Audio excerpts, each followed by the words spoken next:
evil force attacks a family, stalking its prey one by one. It looks like a horror movie, and it's you. She was not the girl that I knew. Who will survive? He's going in the name of Jesus! And who will die? There was a sense of hatred that filled up the room. And this usually accompanies the manifestation of something of great evil. In America, there is real evil. It lurks in the darkest shadows in our most ordinary towns. Between the worlds we see and the things we fear, there are doors. When they are opened, nightmares become reality.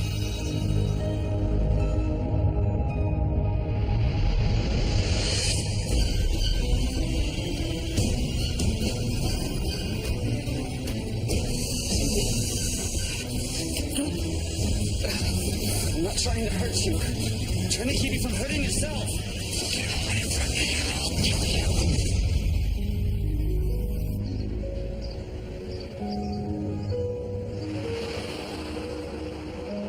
The year is 2010.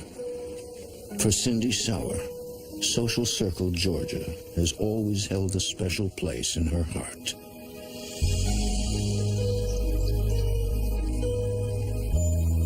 Social Circle is a typical southern small town. Everybody knows everybody, and most people are related in some way or the other. I got to know people and got to know the town. It has secrets. Recently, Cindy's husband, Jim, tragically passed away, leaving her to raise their teenage daughter, Chastity. Hey, let me help you with that. Thanks, babe. I got fresh peaches to make your favorite cobbler. You know that was Dad's favorite. Yeah, I know. When we found out my dad died, I didn't know what to do because he was my best friend. After months of mourning, Cindy and Chastity are starting to get back on their feet. To help with the sad feelings, we just sat around and told about the good times with my dad. It just made us feel better about what was going on. I never had a regular job when we were married. His income was the primary income. So after he passed away, that evaporated. Cindy is now the lead singer of a local blues and country band, working nights and weekends to make ends meet. Hey, where's your gig tonight, Mom? Down at the tavern. We're playing the main stage tonight. My mom being in a band was exciting. I was happy for her because she thought she was going places. I loved going to see her perform. Can I come? Sorry, sweetie. Not until you're 21. Being in the band was everything I had always thought it would be. It was exciting to be the front man. I think it was probably the first time that I felt like I was in my element, like I belonged. Do you mind grabbing the rest of the groceries from the car? Sure, Mom. I had just gotten back from running some errands.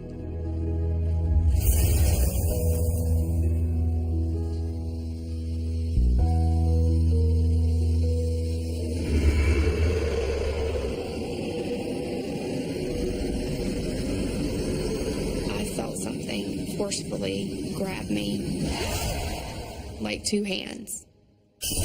Chastity, don't sneak up on me like that. I turned around to see if there was someone behind me, and there wasn't. As much as it startled me, I just kind of put it on the back burner and ignored it. Thanks, honey. Listen, I've got to start getting ready. Would you mind putting the rest of these away? I love you. As Cindy gets ready for work, she is haunted by a painful memory. A photo of her late husband evokes feelings of sadness and confusion. He was an alcoholic for a very long time, since before I knew him. It was very difficult to watch him go through that. Jim had dreams to someday rebuild their marriage, but these plans ended after he took his own life.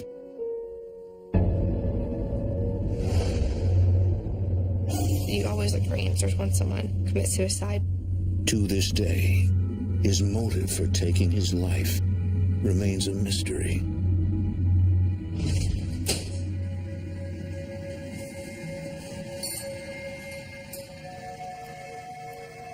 I looked up, and there was a man standing in the backyard. At first, I thought it really could be my dad. I wasn't completely sure of what to think at that point.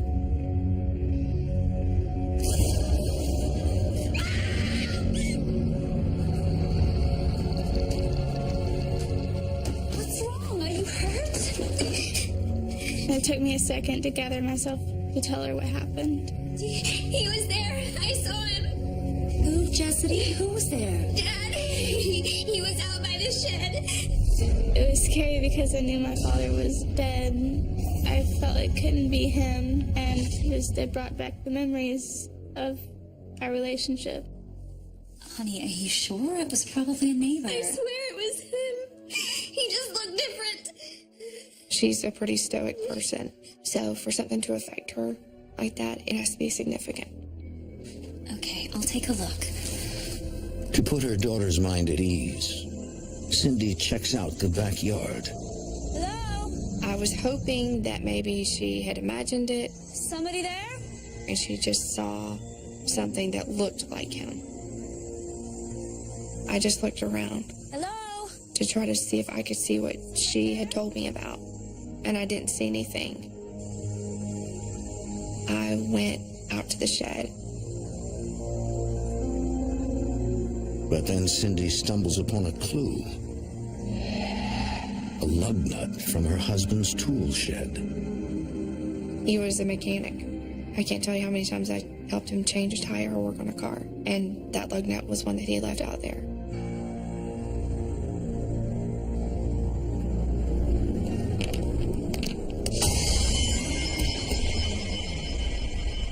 Cindy is unnerved by this experience, but figures it must be a message from her late husband. Jim?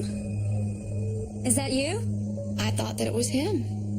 I thought that Jim had thrown this to get my attention. If you can hear me, I just want to let you know that Chastity and I are doing fine. You can pass on now.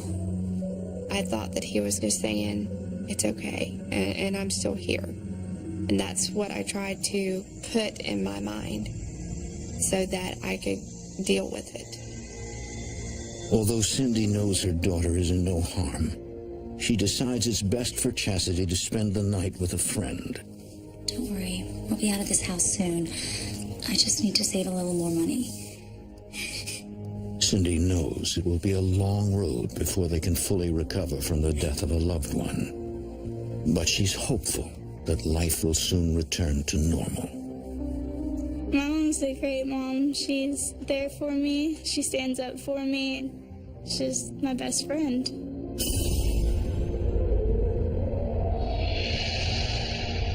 Over the next several months, life is finally starting to turn around. Cindy has started dating again. After meeting Jason Britt, a former pastor, she's confident that he's the one. She really wasn't looking for anybody at all. And honestly, I didn't think I was either, but we just kind of grew closer and closer together, and it was amazing once you figure out how much you have in common with somebody, how much time you want to spend around them. Hey, do you want another one? Sure.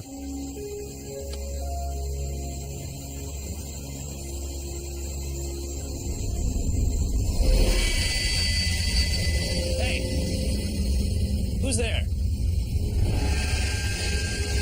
At first, I honestly thought somebody had come up into the yard, and I was thinking, who is over there by the shed? And then when I noticed there was nothing there, I knew something odd had happened. Hey, who were you yelling at? Thought I saw someone snooping around your backyard. Really? Maybe it was just a shadow or something. Why don't we go inside?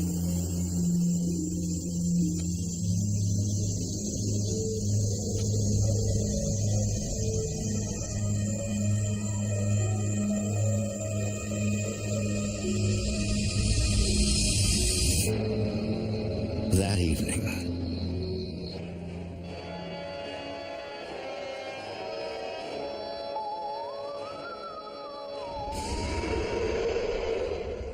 What was that?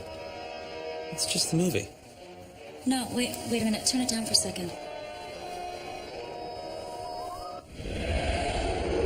Listen, did you hear that?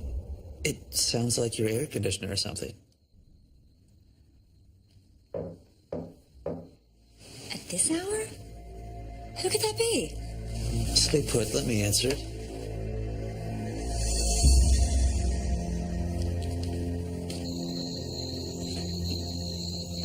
I went to the front door, opened it, and there was nobody there.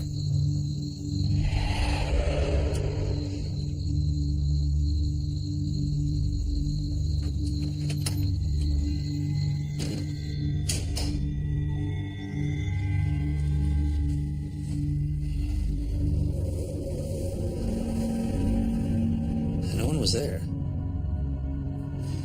Listen, do you believe in the supernatural? Why? You think it was a ghost? I've been seeing some weird things lately. Chastity, too. I think the spirit of my late husband might be trying to contact us.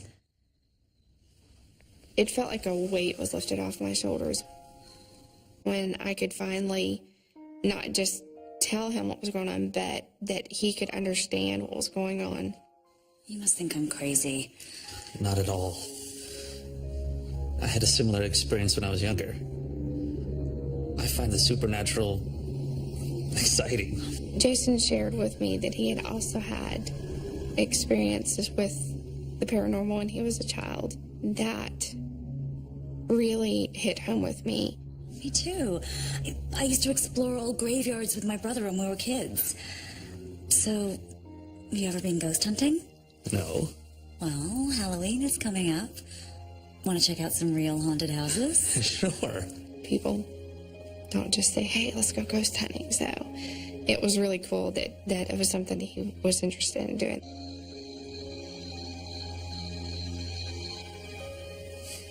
Later that night, Chastity has a terrifying nightmare about her father's suicide. He was sitting on the edge of his bed, crying. I could hear it. It felt real. And then it just kind of appeared. It was evil. It was there to harm.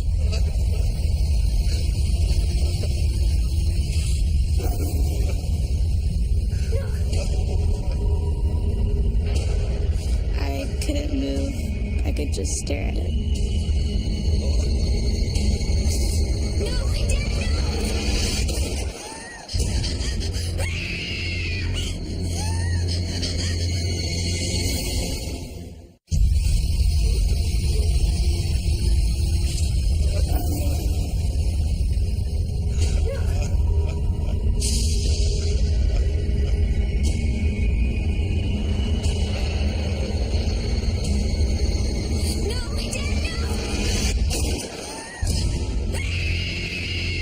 Awakened by a terrifying nightmare, Chastity now believes that her father did not simply kill himself. It's okay, Chastity. It's okay. It was just a bad dream, honey. No, it wasn't. It was real. What was it? It was, this dark figure, like a dark man. It was there when Dad killed himself. I felt like it was evil, and it had a part in what took place with my father. Cindy is starting to worry about her daughter's well-being. She wonders if she's made the right decision about continuing to live in the house. Why don't we go out for a bit? There's that diner around the corner that's open all night. Come on. A milkshake always cheers you up. With everything that had happened, the dreams and the seeing things, we just decided after she'd seen that to just get out of the house for a while. Plagued by the memories of the past, Cindy is determined to find a new home for her family. While house hunting one afternoon, Cindy makes a wrong turn. Now lost on a dead-end road, she stumbles upon an old abandoned house. I looked at it and I was like, wow. It just struck me. It like drew me in. And I thought, I've got to get in that house. It's the week of Halloween, and seeing this abandoned house gives Cindy an idea. Jason, hi.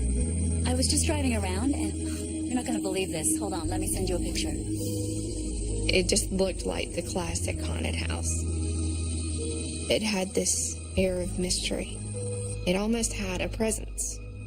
I was really intrigued by it. Got it?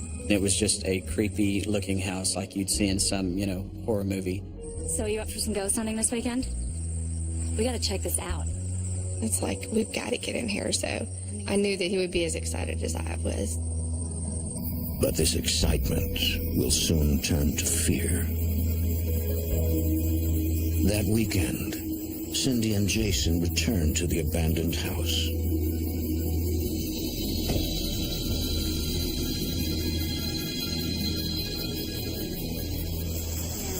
Super creepy. Hold on. Armed with a camera and an audio recorder, All right. they hope to collect evidence of paranormal activity. Ready? You freaking out? No? All right. Let's do this.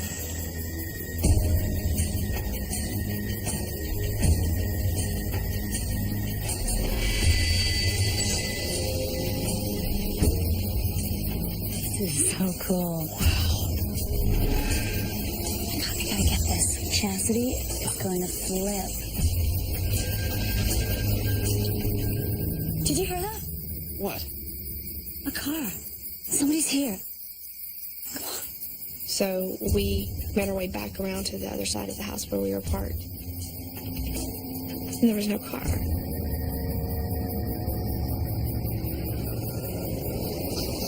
It was making noises all around. Small branches, bushes, they were all just moving. Everything was moving. I was shaking. My teeth were chattering. I was cold, and I just wanted in the car.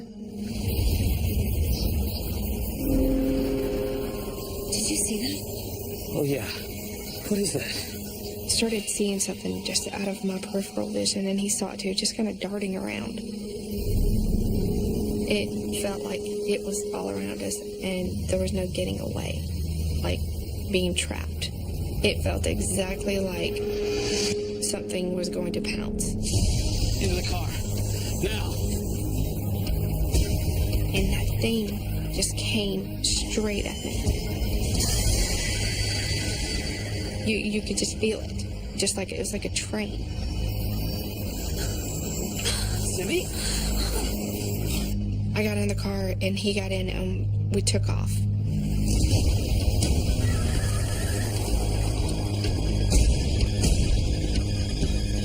Finally, away from the abandoned house, Cindy and Jason stop to catch their breath. That was intense, don't you think? Cindy? Cindy?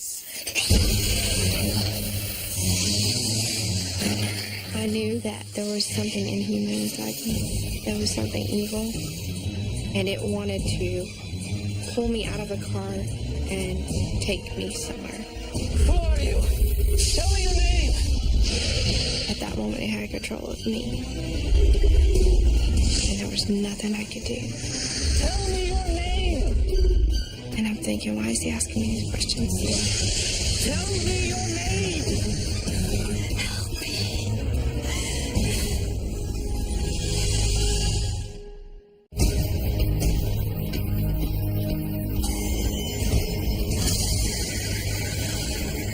After a spiritual attack, Jason relies on prayer to save Cindy's life. Pray, Cindy. You have got to pray. Lord Jesus. Come on, say it. Lord Jesus. And I was just trying to say Jesus, and I couldn't say it. And I fought. I don't know how long it took me.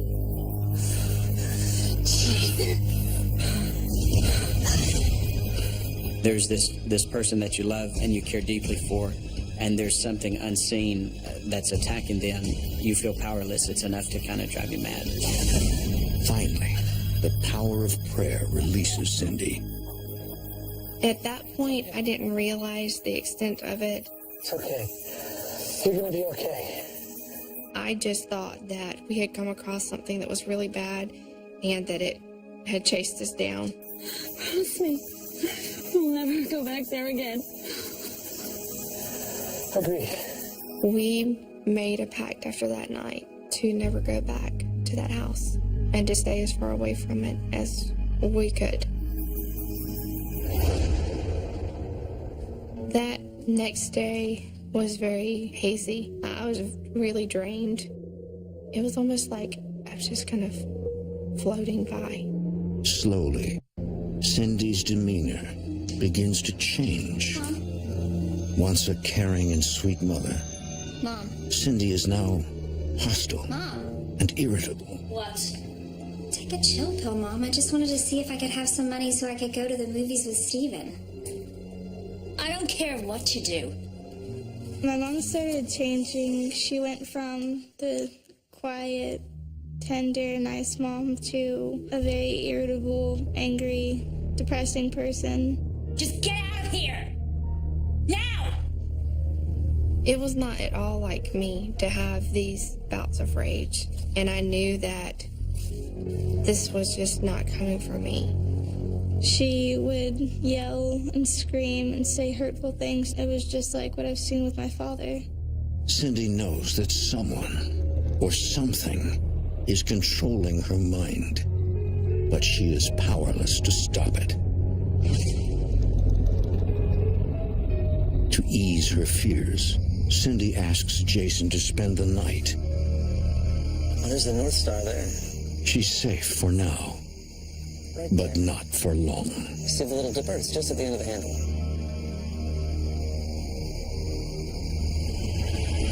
Suddenly, the dark figure appears before her. Did you see that? I felt evil.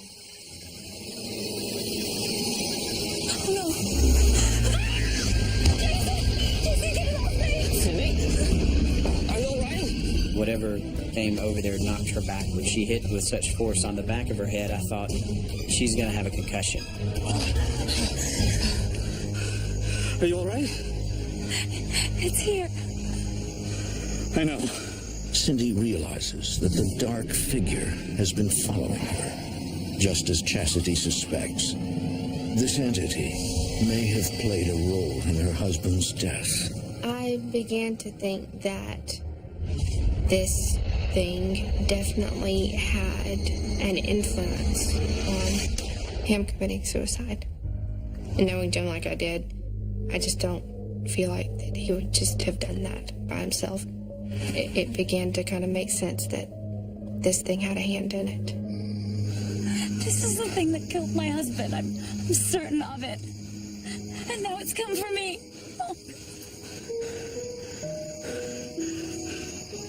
Not if I can help it.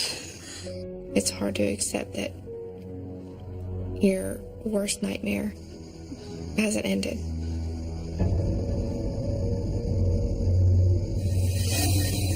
That night, Cindy and Jason discuss the recent attack. Whatever had attacked her that night was big. It was almost like there was a hierarchy, a rank, or a file, something to it. Come on, say it! This thing was playing for keeps. Jesus! I think you could be possessed. What? How can you possibly know that? When I was a pastor, I dealt with several cases of possession. After all these things happened, he shared with me that this was not the first time he dealt with these things. Despite Jason's training in the church, he knows that his best efforts would not be enough against an evil of this magnitude. We need to find some experts to come help you. But at the mere mention of seeking help, the entity fights back. Such pride, yes. I could hear this thing, and it would torment Jason through me. It knew him enough to know what his weaknesses were. His arrogance will be his downfall. For more A Haunting, go to DestinationAmerica.com. Fearing that her family is in danger, Cindy contacts Roswell, Georgia Paranormal Investigations. Assistant Director Dan Bernstein and Michelle Lowe begin the investigation with a walk through the house. I'm a lead investigator, but I'm also one of the psychic or sensitives in the group. When I first walked in the house, it just seemed a little darker. It was not like other investigations that we've done in the past. As Michelle approaches the bedroom, she suddenly feels uneasy.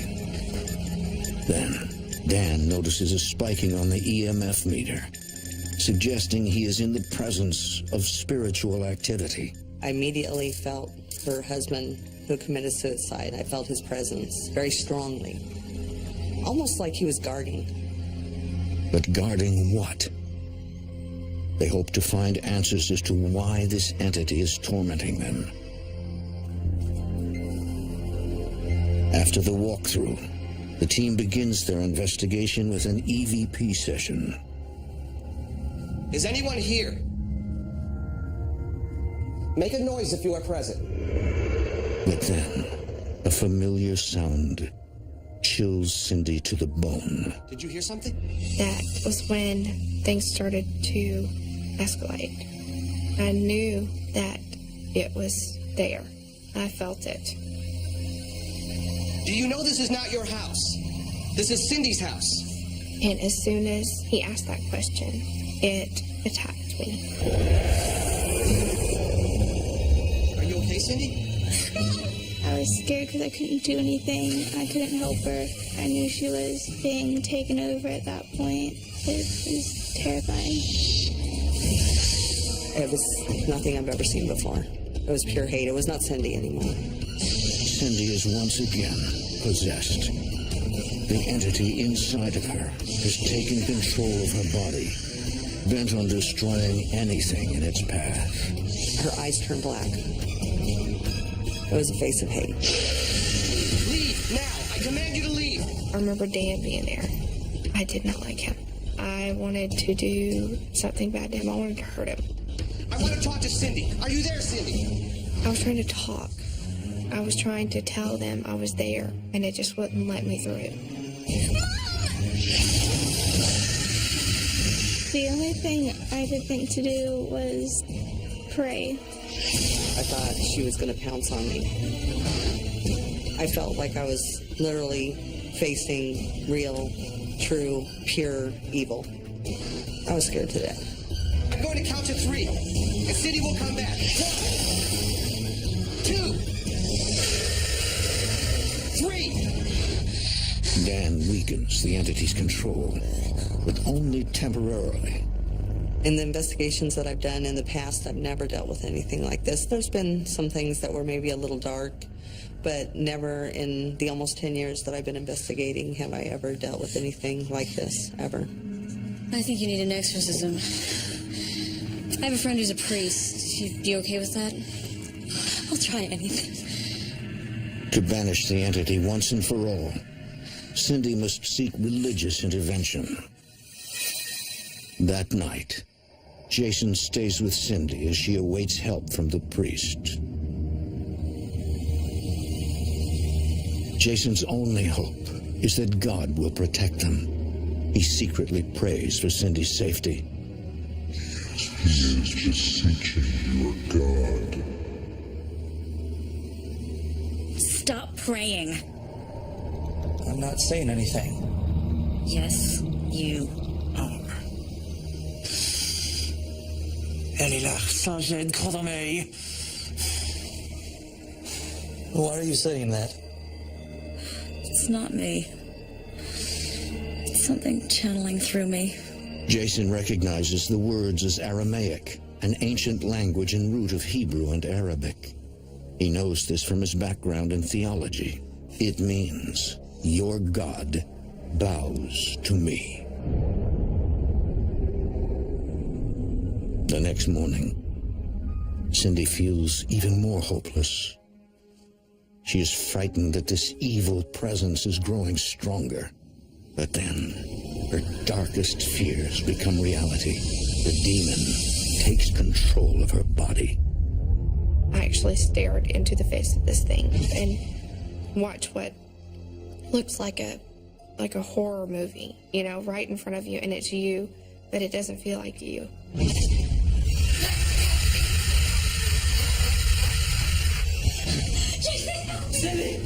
Cindy! Holy Father, I ask that you protect Cindy from this evil. Our Father, who art in heaven, hallowed be thy name. Thy kingdom come, thy will be done, on earth as it is in heaven. As Jason begins to pray, suddenly the entity lets go. It's gonna be okay. The priest will be here soon. But not soon enough. I don't want to do this. Please don't make me do this. Baby, they're coming here to help you. Don't move, they're here. Can you sit here while I do this? Okay. As she nervously awaits the priest's arrival, the demon continues to grow stronger. It wanted to cut me open. I remember it wanted to cut my leg open and just dig in and just see what was in there. Just like a toy. But Cindy doesn't have time to hurt herself. The team is just outside. Michelle is accompanied by her colleagues, Reverend Darren Simpson and Claudia Lee. Our director and lead investigator. Well, thank you for coming. Cindy's inside. She's a bit nervous about the exorcism. That's to be expected. It's a demon trying to fight back, keep us away. Best thing is to keep her calm. The evidence that Michelle had gathered was so good that I was able to take that evidence to my bishop, my presiding bishop, and he was able to make a judgment and give me permission to go and perform an exorcism. Michelle can already tell that something is wrong. She senses the presence of evil. It was conveyed to me, if you go back in the house, you will regret it. And so that weighed heavily on me the whole week before we went back.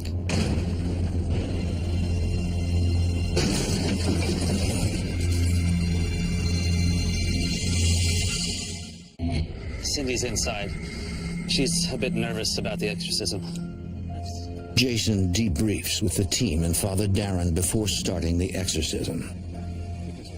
We were standing outside. We all of a sudden heard this loud crash on the inside of the house. At that moment, we just knew we were in for it.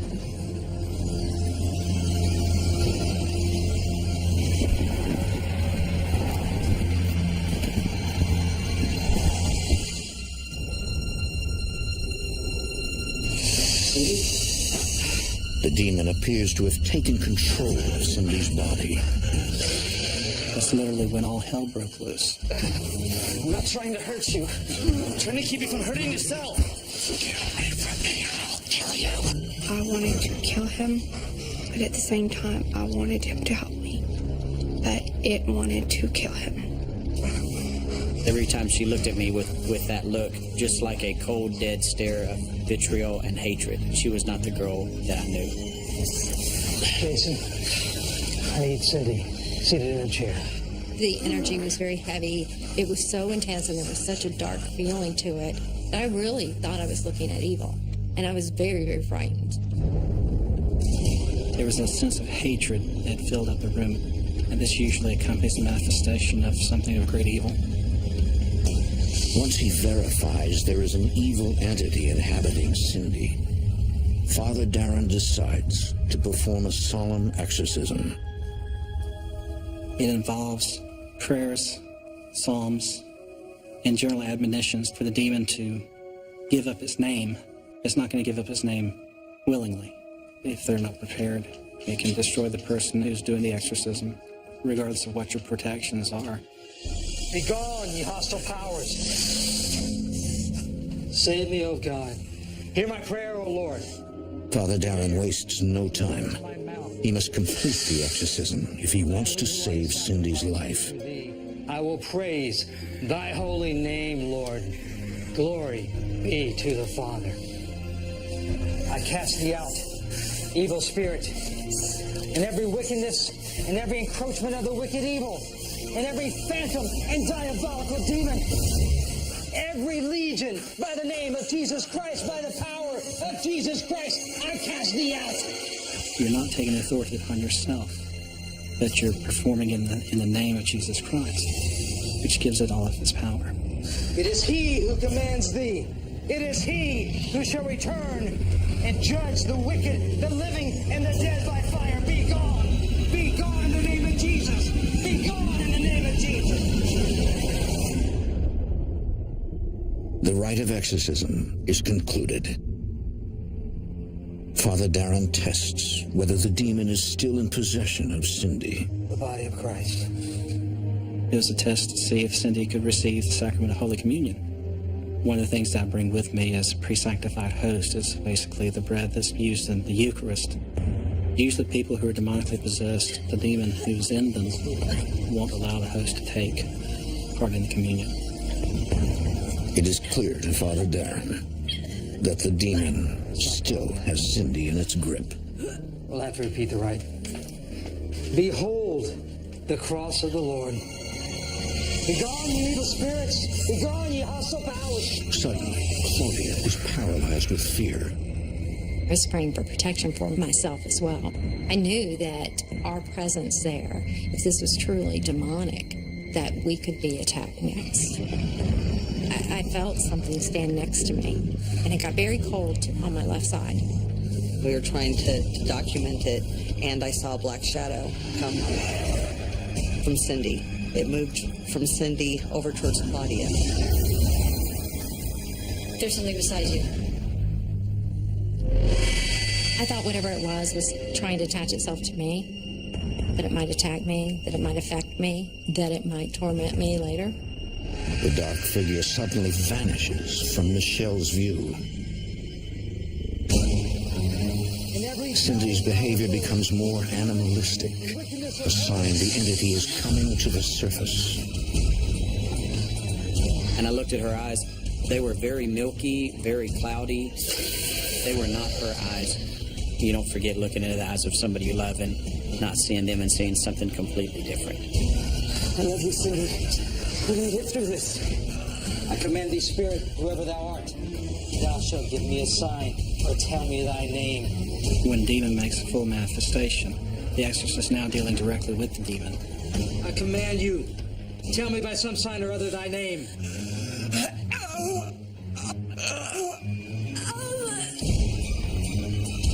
Once the demon gave up his name, it allowed us to shift gears and deal with the demon directly. Amen, in the name of Jesus Christ. We knew what we were fighting, and we were able to tell it directly to leave. Be gone. It is he. Cindy regains consciousness. But was the exorcism successful? Or is she still possessed?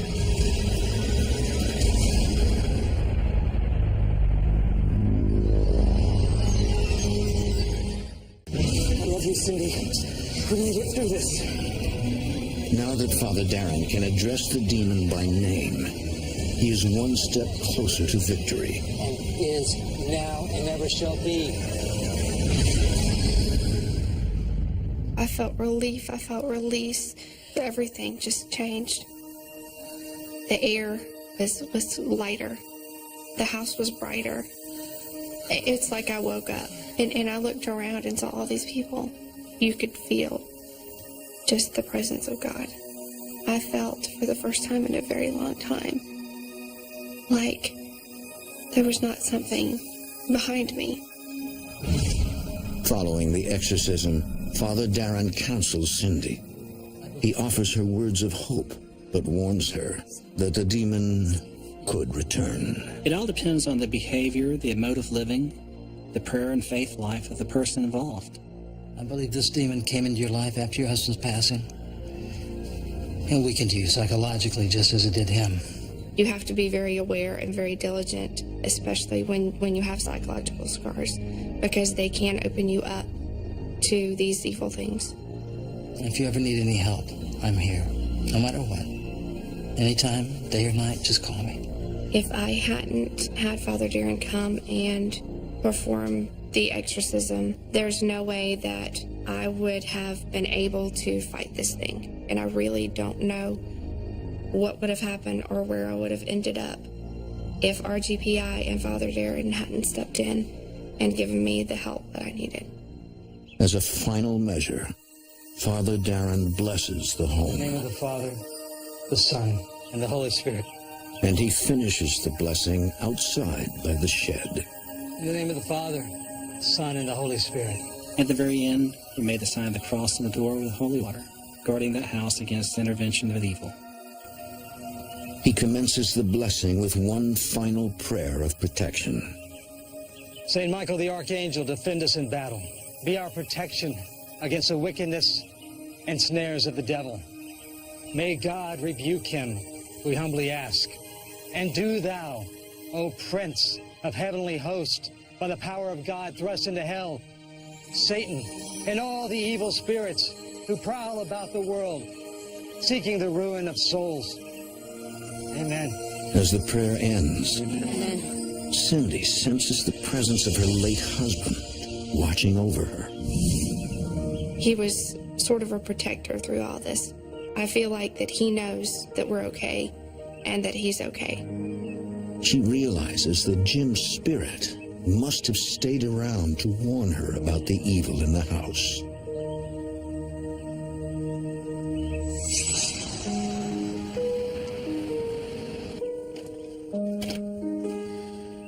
The house is brighter after the exorcism, but it still reminds Cindy of her past. Believing they will never find peace there, she decides it's time to move on. It was a new life. It was completely starting over. It was a beginning. We were finally able to have our lives separate from our old life. Chastity still has nightmares about her father's death. Well, that's the last of it. But she no longer fears them. After the exorcism, it felt like a weight has been lifted off. I felt like I had my mom back. I felt like everything was going to be okay. Cindy isn't completely free from the demons of her past. But at least now, she knows how to deal with them. Jason was there to tell me that I was going to get through this. That made me realize that there was a light at the end of all this. That I can fight this, that I'm not alone. And it helps to have people in your corner. That's it. Ready?